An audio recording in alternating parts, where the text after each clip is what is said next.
할렐루야! 네, 주님을 찬양합니다. 네, 감사합니다. 네.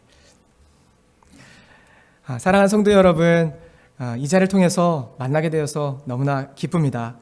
저는 손영석 선교사입니다. 저기 제 아내와 또 사랑하는 아내와 또 귀여운 3명의 또 자녀가 여기 같이 왔습니다. 우리 이명수 목사님과는 꽃동산교회에 있을 때 저희가 이제 청년부였을 때 우리가 찬양팀을 같이 섬겼었고요. 그때 이명수 목사님 아직 신대원 들어가지 않았을 때 하나님 나라에 대해서 우리 찬양 팀원들에게 막 이렇게 강의해 주셨거든요. 그래서 굉장히 놀랍다. 우리 저 선배님 그때 회장님이셨는데 청년부 회장님이셨는데 너무 귀하시다라고 생각했었습니다. 그리고 5월 정도에 제가 평택에 올 일이 있었는데 우리 정말 저희는 이제 선교사기 때문에 연락을 좀 잘 일부러 안 할 때가 있어요. 왜냐하면 또 이렇게 부담이 되실 수도 있기 때문에 그래서 인맥이나 인간적으로 또 여러 가지가 이렇게 연결되지 않도록 조심하는 편인데 그때 평택에 왔을 때 좀 연락을 드리고 싶다. 그래서 연락해서 좀 우리 전화 그때 이제 상황이 있어서 전화 통화만 했었는데 너무 반가워하시면서 또 저희 상황을 아시고 이렇게 후원해 주시겠다고 하시는데 혹시 그 마음에 제가 인간적인 또 부담을 드린 게 아닌가 해서 계좌를 드리지 않았어요. 근데 8월 달에 연락이 오셨더라고요. 그러면서 야, 너 이렇게 주님이 주신 거 받아.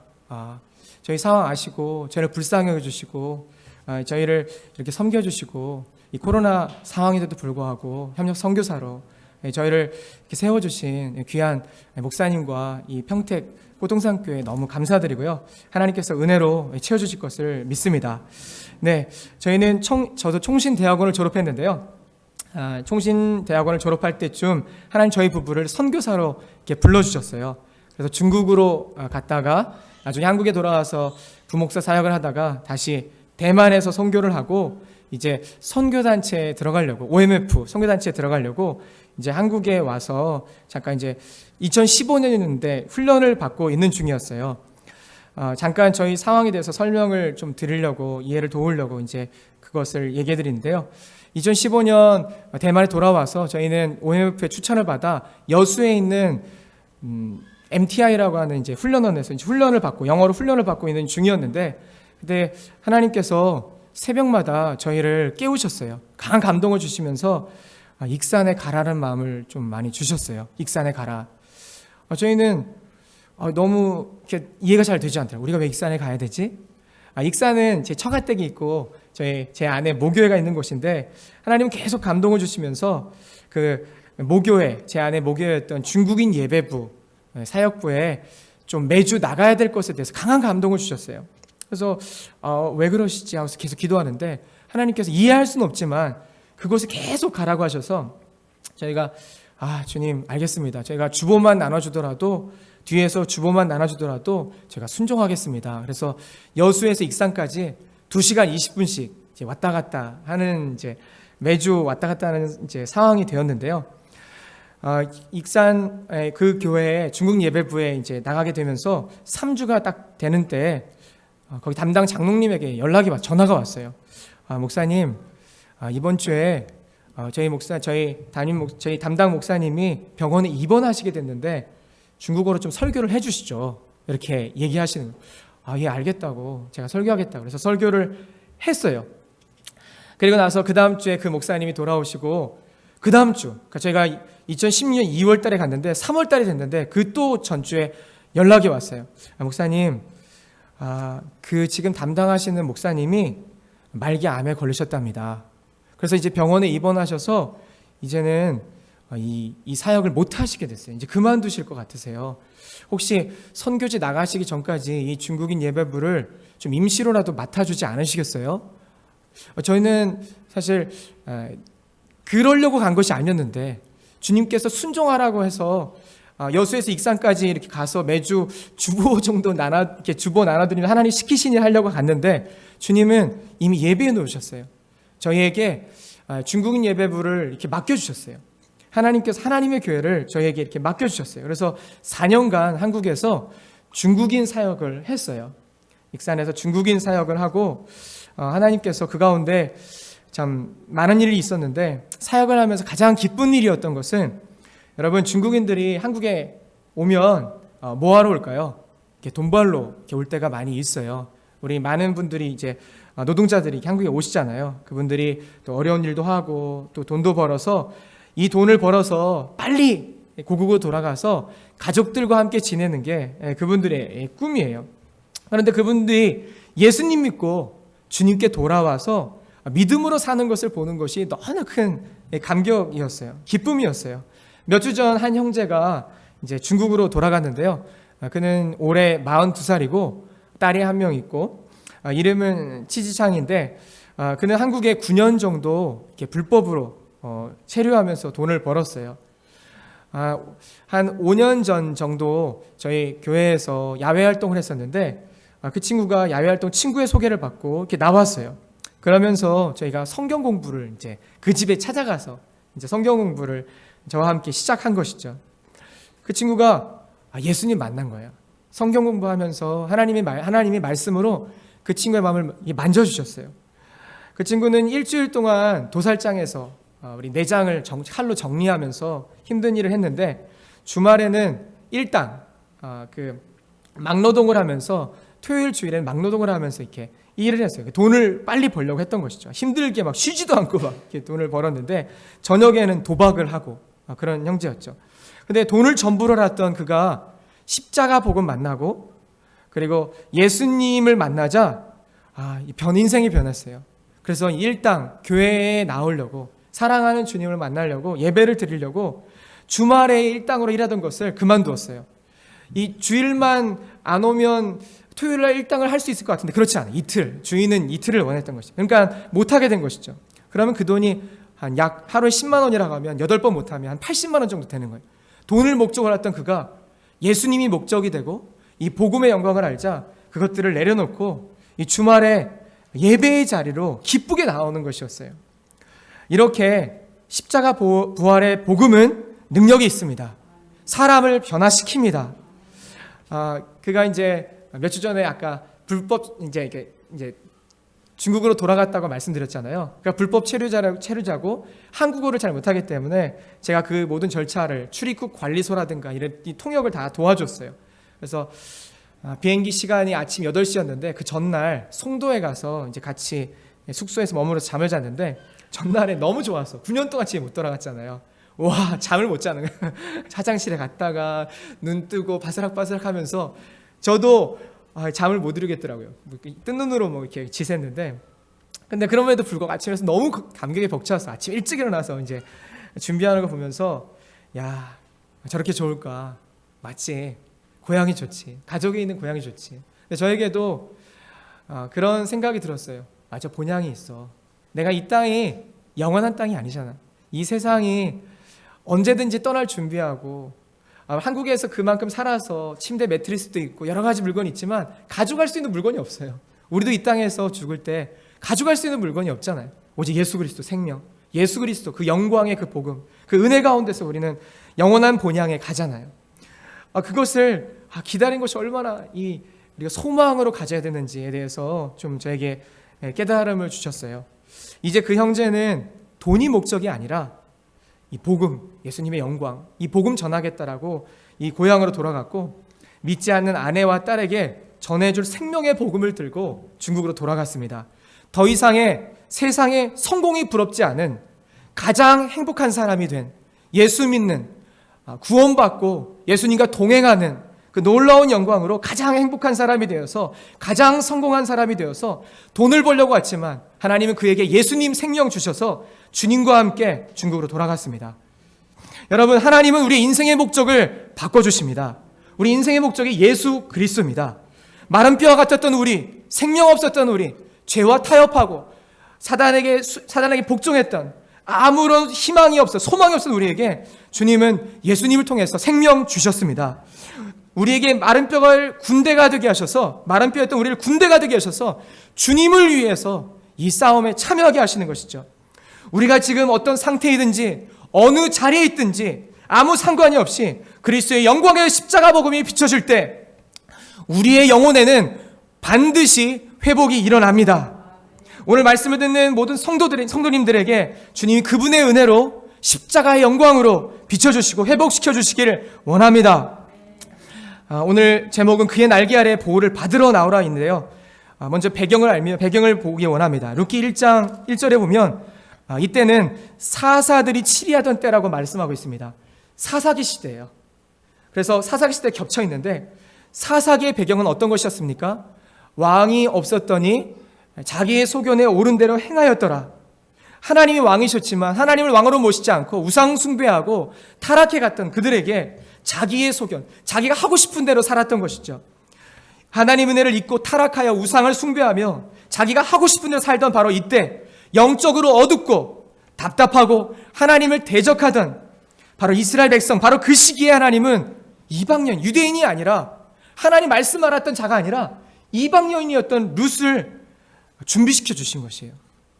그런 재미있는 사실은 룻이 하나님을 어떻게 믿었습니까? 어떻게 알게 됐죠? 그는 엘리멜렉이라는 가정에 시집을 옵니다. 이 엘리멜렉 가정은 어떤 가정이었죠?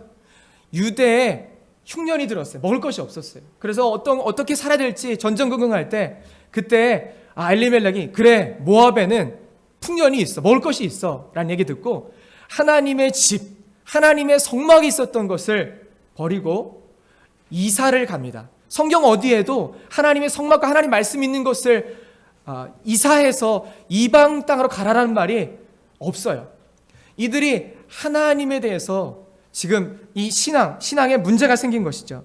그래서 그들은 이사를 모압 땅, 그모스를 섬기고 있는 이 우상을 섬기는 땅에 와서 살게 된 것이에요. 바로 문제가 있었던 가정이라는 거예요. 온전한 믿음이 아니었어요. 여러분, 그 끝은 무엇이었습니까? 나오미의 남편 엘리멜렉이 죽었어요. 그리고 10년이 지나자 어떤 일이 일어났죠? 바로 아들 말론과 기련이 죽어요. 완전히 끝장난 것이죠. 집이 망한 것이에요. 성경은 그들이 왜 죽었는지 침묵하고 있지만 가슴 아픈 결론이 났어요. 먹고 살기 위해 하나님 집을 떠나서 이방 나라에 왔지만 그 끝은 비극이었어요. 결과적으로 그의 집은 완전히 망했고 절망적인 상황이 되었고 룻도 나오미도 과부가 된 것이었어요. 여러분, 이쯤 되면 욥의 아내가 생각나요. 욥이 그렇게 하나님을 잘 섬겼는데 사단의 이런 시험 가운데서 자녀들이 죽고 수많은 재산을 잃고 그리고 마지막에 종기가 발끝부터 정수리까지 나서 이 기와 같은 걸로 이 박박 긁고 있을 때 하나님을 욕하고 죽으라. 그 아내가 말했잖아. 하나님을 욕하고 죽으라. 하나님 너에게 해주신 게 뭐냐 도대체. 하나님이 복 주셨냐? 너에게 저주해 주셨. 이런 저주를 주시다니 하나님 살아 계시냐? 하나님 욕하고 죽으라고 했던 이 욥의 아내가 생각나는 것이죠. 그녀가 믿어온 하나님은 겉으로는 보기에 복을 주지 않으신 것처럼 보이고 도리어 엄청난 시련과 절망을 안겨주었어요. 아마도 룻은 모압에 살고 있는 처가 식구들 그리고 친구들에게 하나님에 대한 조롱을 들었을 거야. 너희 하나님 진짜 살아계시냐? 너 잘못 믿은 거 아니야? 그런데도 불구하고 룻은 나오미가 이 유대로 가겠다고 하니까 어머니의 하나님이 나의 하나님 되신다고 믿음을 고백한 것이었어요. 굉장히 아이러니한 일이에요. 우리 한번 이 말씀을 보겠습니다. 룻기 1장의 16절에 보면 이렇게 써있죠. 룻이 이르되 내가 어머니를 떠나며 어머니를 따르지 말고 돌아가라 강권하지 마옵소서. 어머니께서 가시는 곳에 나도 가고 어머니께서 머무시는 곳에서 나도 머물겠나이다. 어머니의 백성이 나의 백성이 되고 어머니의 하나님이 나의 하나님이 되시리니. 여러분, 룻의 반응을 보니까 그녀는 분명히 하나님에 대한 믿음이 있었어요. 누가 그녀를 하나님 믿도록 도와주었습니까? 엘리멜렉의 가정이었나요? 자신의 상황을 보니까 그래 하나님 이렇게 훌륭하신 분이 놀라우신 분이야 믿어야 되겠어 라고 했던 것인가요? 아니에요. 반대예요. 여러분, 가장 믿음을 저버리는 것이 자연스럽다고 생각되어지는 상황에서 반대의 일이 생겨난 것이에요. 기적인 것이에요. 도리어 룻은 하나님이 살아계시다는 것을 더 믿게 됐어요. 여러분, 하나님은 모든 상황을 뛰어넘어서 일하십니다. 어둡고 타락한 시대 우리의 처한 비참한 환경을 보면 하나님이 돕지 않는 거 아니야? 왜 우리를 이렇게 두셔? 라고 느껴지는 그때에도 하나님은 친히 하나님의 사람을 친히 준비하시고 믿음을 주신 것이에요. 하나님이 친히 주신 것이에요. 여러분, 말씀을 잘 알지 못하는 이방인 여인이 하나님께 돌아오게 하셨어요. 환경이 좋을 때만 하나님이 일하시는 것으로 우리는 착각해요. 내게 무언가 좋은 일이 생기는 것들을 통해서 야, 하나님 일하시는 거 아니야? 야, 이것이 간증이야. 아니요.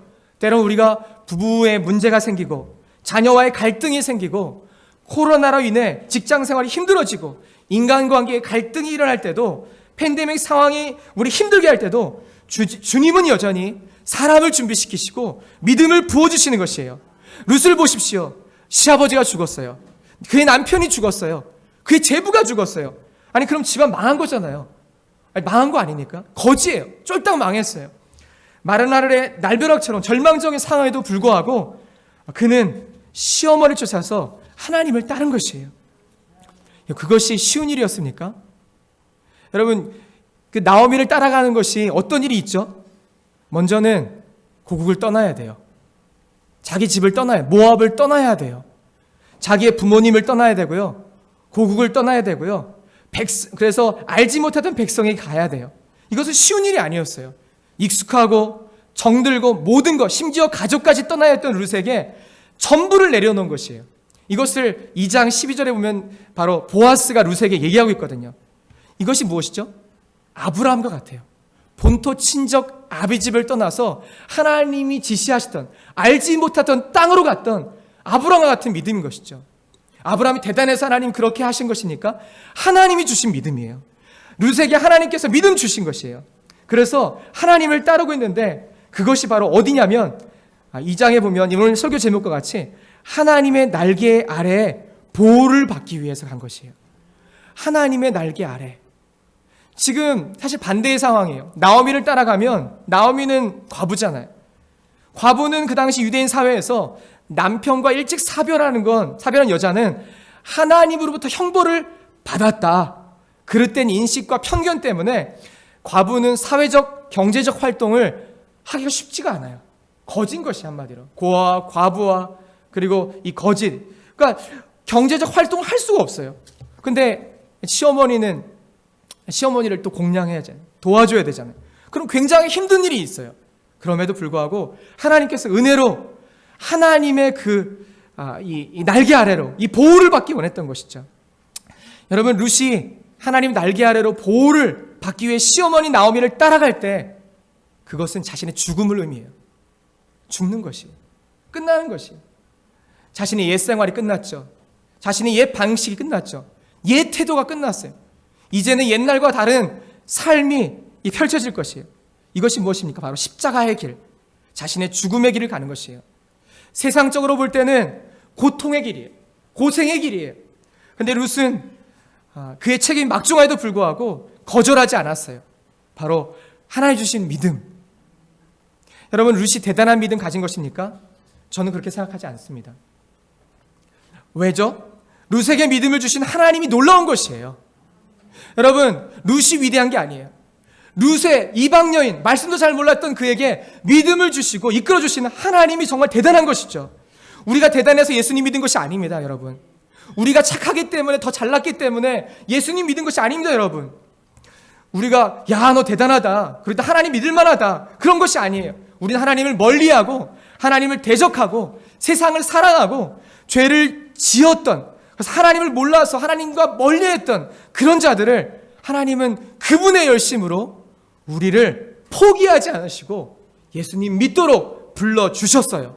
이사야 53장 6절에 우리는 다 양 같아서 그릇 행하여 각기 제 길로 갔거늘 여호와께서는 우리 모두의 죄악을 그에게 담당시키셨도다. 우리가 양 같아서 그릇 행하여 잘못된 길로 갈 때, 자기 마음대로 살 때 주님이 우리가 잘해서 우리를 선택하신 것이 아니라 우리가 여전히 죄짓고 찢어지고 너덜너덜해져서 이제 하나님 몰라서 부인할 때, 내 마음대로 하나님 대적하며 살 때 불쌍히 여겨주신 것이에요. 불쌍히 여겨주신 것이에요. 그래서 자기의 사랑하는 아들 독생자 예수 그리스도를 십자가에 내주셨고 우리의 죄악을 담당하셨어요. 아멘. 이 얼마나 어마어마한 사랑입니까? 이 땅에 어떤 사랑으로도 표현할 수 없고 누구보다 더 큰 사랑을 받은 사람이 바로 우리인 것이죠. 지금 우리가 누구의 자격으로 서 있습니까? 바로 예수 그리스도입니다. 주님이 오늘 우리에게 말씀하십니다. 너 내가 포기하지 않았어. 너 절망적인 상황 내가 알아. 나 너 포기하지 않았어. 네가 나를 멀리 떠나는 것처럼 보여도 나는 너를 기다리고 있어. 너로서는 되지 않기에 내가 도와줄 거야. 내가 너를 선택했고 친히 너를 보호할 거야. 상황적으로는 우리 상황을 보면 어쩌면 하나님을 원망해야 될 것 같은 그런 상황에서 하나님은 설명할 수 없는 나의 죽음, 십자가의 길, 그래 난 할 수가 없지. 이 상황에서 내가 해결할 수 없지. 주님이 필요해 라고 고백할 때 설명할 수 없는 기쁨과 평안이 우리에게 임하는 것이에요. 주님이 주시는 것이죠. 그리고 하나님 말씀하세요. 너는 내 거야. 우린 바로 하나님의 것이고 주님이 우리를 책임지십니다. 주님 우리에게 말씀하십니다. 예레미야 29장 11절에 여호와의 말씀이니라. 너희를 향한 나의 생각을 내가 하나니 평안이요 재앙이 아니니라. 너에게 미래와 희망을 주는 것이니라. 이것이 개혁판, 예전 개혁판에는 너희 장래에 소망을 주려 하는 생각이라. 이게 좀 쉽더라고요. 너희 장래에 소망을 주려 하는 생각이라. 우리에게 지금 예레미야 상황 가운데서 사람들이 죄짓고 하나님께서 심판을 내리시는 것 같은 그런 상황 가운데서 재앙같이 느껴지는 그 상황이 너 재앙 아니야. 내가 너에게 평안 주려고, 내게 이끌려고 너에게 이런 상황 준 거야. 바로 우리를 예수 그리스도 하나님께로 이끄려는 하나님의 계획인 줄 믿으시기 바랍니다. 절망적인 상황에서도 우린 하나님으로 인해서 소망을 가질 수 있는 것이에요. 기뻐할 수 있는 것이에요. 모두가 다 끝났다가 하더라도 우리에게는 우리를 다스리시는 주님이 함께 하십니다. 아멘. 절망하지 마십시오. 바로 주님이 계십니다. 아멘. 6절에 보면 1장 6절에 보면 나오미는 비극적인 가족의 죽음을 경험하고 나서 이제야 비로소 내가 하나님께 돌아가야 되겠구나. 이 베들레헴 바로 그 유대에 하나님께서 돌보셔서 곡식이 있다는 얘기 듣고 풍년이 있다는 얘기를 듣고 돌아가는 계기가 됩니다. 그래서 이제 나오미와 룻이 유대 베들레헴으로 돌아오는 계기가 됐는데요. 나 여기 계속 있으면 안 되겠구나. 여기 머물면 안 되겠구나. 난 주님이 필요해. 여러분, 하나님은 언제나 자기 백성을 돌보십니다. 오늘 설교 제목처럼 여호와 그분의 날개 아래로 보호해 주십니다. 하나님께서 나오미와 룻을 어떻게 돌보셨습니까? 굉장히 신나는 장면이에요. 하나님께서 돌보고 계시구나. 어떻게 돌보실까? 하나님은 이 장 12절에 보면 이렇게 얘기하고 있어요. 보아스가 룻에게 하는 장면인데 이 말씀을 우리 함께 읽어보겠습니다. 시작. 여호와께서 내가 행한 일에 보답하시기를 원하며 이스라엘 하나님 여호와께서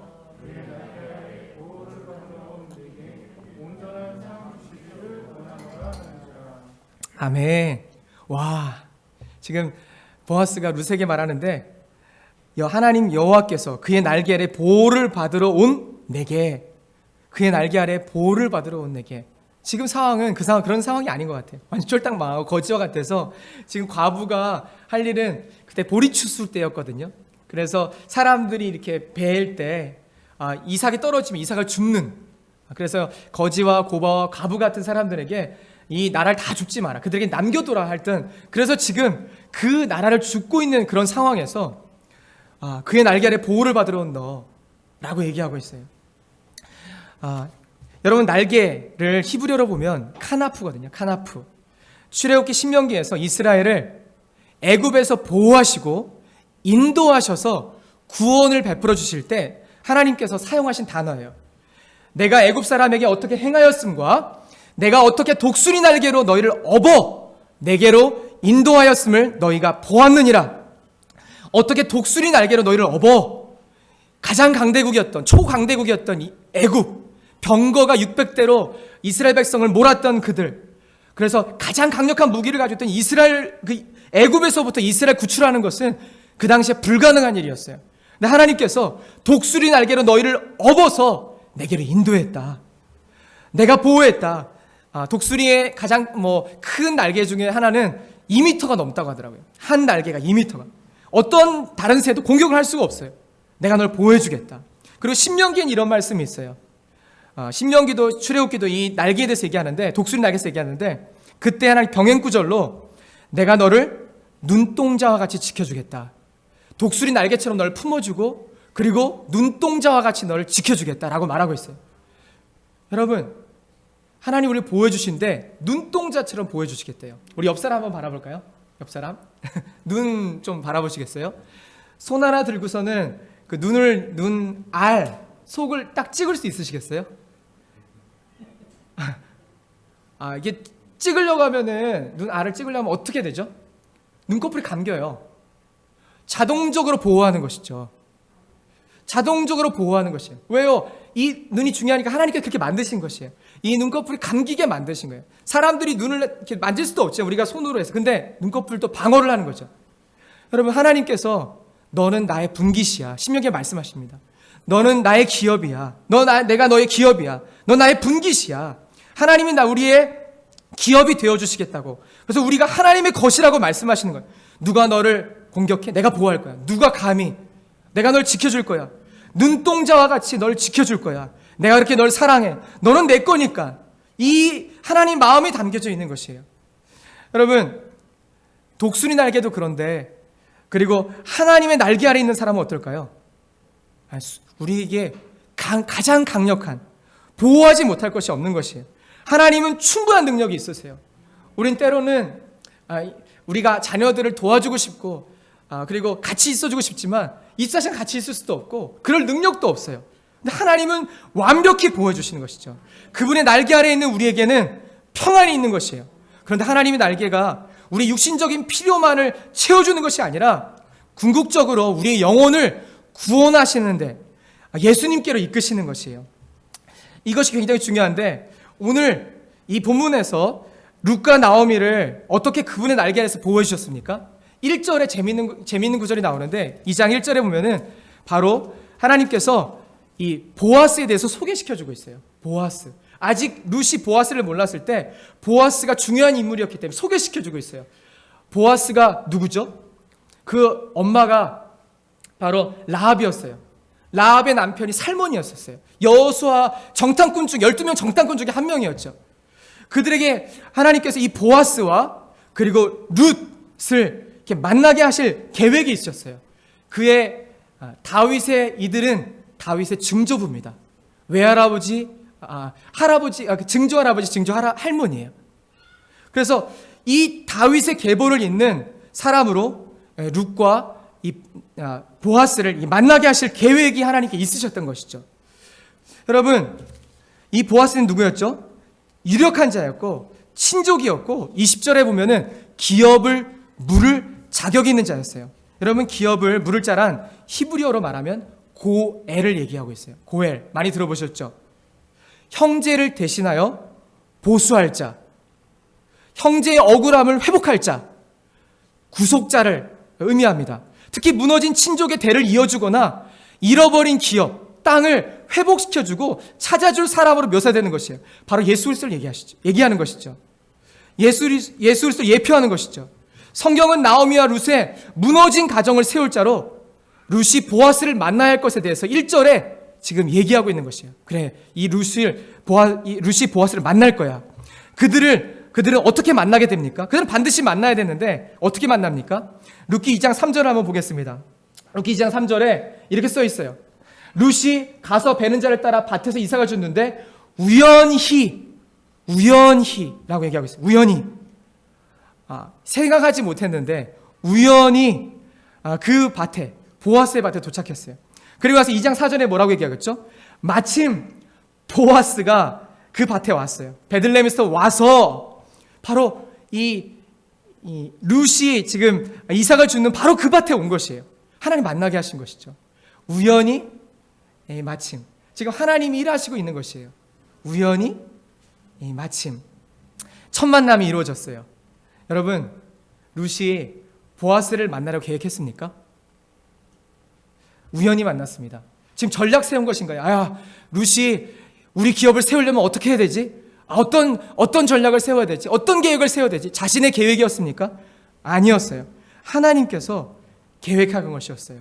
룻의 입장에서 보면 정말 우연히 만났지만 하나님 편에서 보면 그것은 하나님의 놀라운 계획이셨어요. 하나님께서 계획하셔서 룻이 베들레헴에 오기 전에, 창세 전에 이미 이 두 사람의 만남에 대해서 하나님께서 계획해 놓으신 것이었어요. 여러분, 지금 우리의 만남이 있어요. 만나는 사람들이 있어요. 우연일까요? 지금 있는 상황들이 우연일까요? 우리 지금 어렵게 생각되어지는 내 힘듦이 우연일까요? 아니요. 하나님 실수가 없으십니다. 세상에서 하나님이 주권을 벗어나서 일어나는 우연은 없습니다, 여러분. 우리에게서는 우연한 것처럼 보이는 바로 그 일이 하나님 안에서는 고엘로 이끄는, 보아스를 만나는, 우리를 구속하신 그리스도로 이끄는 사건인 것입니다, 여러분. 우리에게 어려움을 주고 어떤 사람을 만나고 우연히 만난 것 같은 모든 상황이 하나님께서 지금 그리스도께로 이끌고 계신 것이죠. 아멘. 여러분, 그래서 우리가 같이 만나는 사람들이 우리를 힘들게 만드는, 어려움을 주는 그런 사람이 아니라 주님의 도구입니다. 우리의 우둔함과 우리의 이런 교만을 깨트리는, 아주 우리를 도와주고 훈련시키는 하나님의 도구이고, 우리를 하나님 앞에 기도하게 만들어 겸손하게 만드는 바로 은인들입니다. 사울이 다윗을 질투하여 죽이려고 했잖아요. 그때 다윗은 도망 다녔거든요. 정말 힘든 삶을 보냈어요. 근데 그것이 우연히 일어났습니까? 아닙니다. 하나님께서 계획하셔서 다윗이 훈련시키고 하나님을 찾도록 만드는 수많은 시편이 그 안에서 나왔잖아요. 하나님을 바라보게 만드는 것이었어요. 바울이 복음을 전하고 로마 감에 갇힌 것도, 예수님께서 수가성 여인을 찾아올 때도 우연히 일어난 일이 아니에요. 하나님 계획하셨어요. 우리의 눈에는 우연히 일어났지만, 우리는 보이지 않지만 하나님께서 지금 다스리고 계셔요. 하나님의 보호, 하나님의 날개 아래로 그 날개를, 하나님의 도우심을 보셔야 되는 것이에요. 하나님은 우리를 구원으로 이끌기 위해, 그분께로 나아오기 위해 바로 그 일, 내가 힘들어하는 바로 그 일을 사용하시는 것이에요. 아멘. 우리를 보호하신 하나님의 날개를 볼 수 있는 눈이 우리에게 없기 때문에 주님의 보호 아래 있으면서도 불안해하고 힘들어하고 우울할 때가 있습니다, 여러분. 그때 어떻게 됩니까? 기억하십시오. 주님이 책임지십니다. 나의 어떤 노력으로 나를 바꿀 수 없어요. 여러분, 우리 죄성이 얼마나 더합니까? 우리 죄성이 평생, 우리 죽을 때까지 발견해도 우리 죄성은 끊임없이 드러나요. 근데 하나님의 은혜도 끊임없이 우리가 죽기까지 발견하게 돼요. 와, 하나님 이런 분이시구나. 나의 죄성과 하나님의 그 위대함이 우리가 죽기 전까지, 야, 난 이런 사람이었구나. 그리고 나는 하나님은 정말 이런 분이셨구나라는 것을 발견할 수 있게 되는 것이에요. 나의 전략으로 나를 바꿀 수 없어요.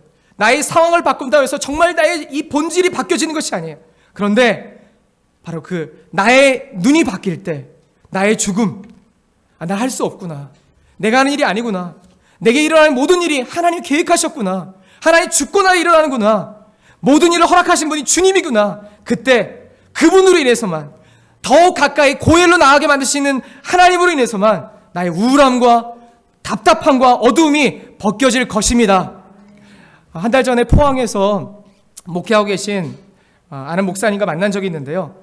정말 오랜만에 만났어요. 근데 하나님께서 그 교회에서 청년들이 지금 부흥하고 있다는 얘기를 이제 그 자리에서 들었어요. 그래서 참 너무 감격하고 감사하고, 그래서 저도 물었어요. 아니, 하나님께서 왜 이 교회에 그런 은혜를 주고 계신 것 같습니까? 목사님은 생각하시더니 잘 모르겠다고 말씀하시면서, 근데 이런 일이 있었다고 말씀하시더라고요. 이 목사님이 부목사님으로 계실 때 담임 목회를 하면 엄청난 부흥이 일어날 거라고 생각하는 그런 자신감, 아니 교만, 이런 것들이 이제 같이 있었어요. 공존하고 있었어요. 근데 담임 목사가 되고 나서 아무리 열심히 막 목회를 해도 교회 변화가 없는 거예요. 그래서 좀 좌절감이 막 들었대요. 그리고 힘들었대요. 변화가 없네. 자신에게 실망하고 어떻게 해야 되지? 막 인간적인 열심의 정점을 딱 찍을 때, 바로 그때 2017년 11월 15일에 포항에서 한 사건이 일어나요. 어떤 일이 일어났죠? 지진이 일어났어요. 맞아요. 지진이 일어났는데, 그 교회가 좀 오래된 교회였어요. 벽돌로 된, 빨간 벽돌로 된 그런 이제 전통적인 좀 교회였는데, 그 교회가 무너진 거예요. 많이 무너진 거예요. 막 지나가는 안 믿는 사람들이 막 조롱하고, 야, 교회도 하나님이 안 지켜주셔가지고 하나님이 지키지 못하니까 교회도 무너지냐, 막 조롱받고 막 그런 상황들이 있었다고 하더라고요. 이 목사님도 이제 수요 예배, 그 일이 수요일에 있었거든요. 수요 예배를 준비하고 있는 상황에서 지진이 일어났고, 교회가 막 다 무너진 게 아니라 막 굉장히 많은 곳이 무너져서 예배를 드릴 수 없는 이런 상황이 되니까, 이 마음에 나는 끝났구나 라는 생각이 들었다고 해요. 다 끝났구나. 그분의 경험도 바닥에 드러나고, 목회도 바닥에 드러나고, 사역의 결과도 바닥에 드러나고, 모든 것이 바닥에 드러나서 야, 는 끝났구나 라고 바로 할 그때 이제 목사님은 교회 성도들과 함께 조롱을 받는 이 교회, 하나님께서 새롭게 재건해 주시도록 기도하기 시작했는데, 하나님께서 놀라운 방식과 은혜로 하나님은 교회를 재건축하게 하셨고, 그 이후로 청년들이, 한동대 청년들이 주로 또 자발적으로 많이 오기 시작했어요. 하나님은 지금도 그런 은혜 줄 사람들을 찾고 계십니다. 여러분, 지진이 우연이었을까요? 아니에요. 그리고 그것을 극복하는 일도 쉬운 일이 아니었어요. 하나님은 왜 이런 일을 허락하셨을까요? 왜 허락하셨을까요? 내 인생에 왜 그런 일, 지진과 같이 나를 흔들어 놓은 일을 왜 허락하셨을까요? 실수하지 않으시고 실패하지 않은 주님이 믿음을 저버리기 쉬운 것처럼 보여지는 룻의 상황을 사용하셔서 룻을 부르시고 하나님의 날개 아래로 인도해 주셨어요. 그리고 너의 전략이 아니야, 너의 끝이 나의 시작이야. 네가 모든 건 내려놓고 바로 아브라함처럼 믿음으로 왔을 때, 그래, 내가 할 거야. 너 내가 알아. 너 내가 도와줄 거야. 넌 내 품 안에서만 안전해. 네가 세상적으로 돈이 많고 부유하다 하더라도, 바로 집이 있다 하더라도 나 떠나면 허무할 뿐이야. 하나님 가르쳐 주시는 것이에요. 엘리멜렉의 가정이 하나님의 집을 떠나 모압으로 가서 뭔가 자신이 이 먹을 것과 먹고 살기 위해서 모압으로 갔지만, 그들은 어려운 일을 만났고 이 망한 집안이 됐지만 그것이 끝이 아니었어요. 주님은 회복시켜 주셨어요. 회복시켜 주셨어요. 우리의 것이 모두 무너지고 십자가에서 옛 자아가 끝장나고 나로서는 도저히 소망이 없고 할 수 없다고 고백할 때, 그래, 바로 그때 그리스도의 생명이 내 안에서 충만하게 일하기 시작하십니다. 바로 그때 나 끝났어, 나 할 수 없어, 내 전략이 아니야 라고 바로 그때 하나님께서 우연하게 마침 그때 바로 그 일, 바로 이 상황, 내 가족, 바로 나 하나님의 눈으로 우리의 역사, 우리의 경험을 해석하기 시작하는 거예요. 그때 기쁨과 은혜, 그래, 하나님이 계시지, 절망적인 상황이 아니야, 주님이 함께 하시면 가장 기쁜 상황, 나를 주님께로 이끌고 계셔. 그래서 주님 이렇게 말씀하고 계신 거예요. 그리스도의 생명이 내 안에서 충만하게 일하기 시작하는 바로 사건인 것이죠. 갈라디아서 6장 14절에 그러나 내게는 우리 주 예수 그리스도 십자가 외에 결코 자랑할 것이 없으니 그리스도로 말미암아 세상이 나를 대하여 십자가에 못 박히고 내가 또한 세상을 대하여 그러하니라. 주님만 아는 자, 세상을 십자가에 못 박은 자, 이제 다 내려놓고 주님 아니면 안 돼요. 나의 인생을 주님으로 해석하는 자, 바로 주님께서 이 그리스도를 깊이 만나는 시간을 통해서 우리의 가정과 우리의 믿음을 회복시켜 주실 것입니다. 할렐루야. 그래서 이것을 통해서 바로 이 우리에게 일어난 허락하신 그 일을 통해서 그리스도를 깊이 만나게 될 것입니다. 우리 함께 기도하겠습니다. 하나님,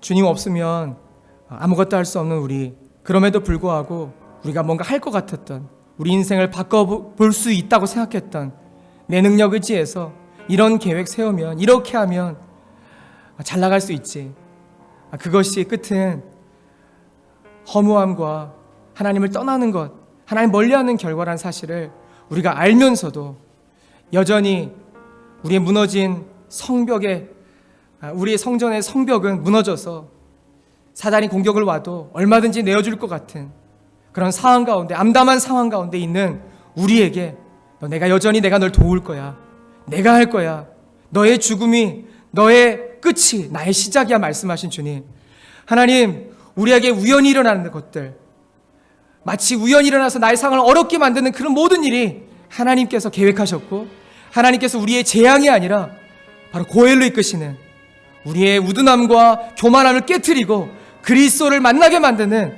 하나님의 은혜였음을 주님 고백합니다. 하나님, 우리를 새롭게 해주십시오. 오직 그 주님만 아는 자 되게 해주십시오. 그래서 하나님, 주님을 영화롭게 하고 예수 생명으로 살며 우리 가정과 우리가 만나는 모든 사람들이 그리스도 영광을 보는 그런 사람으로 우리를 세워주십시오. 하나님, 우리 주님 감사드리며 예수님의 이름으로 기도합니다. 아멘.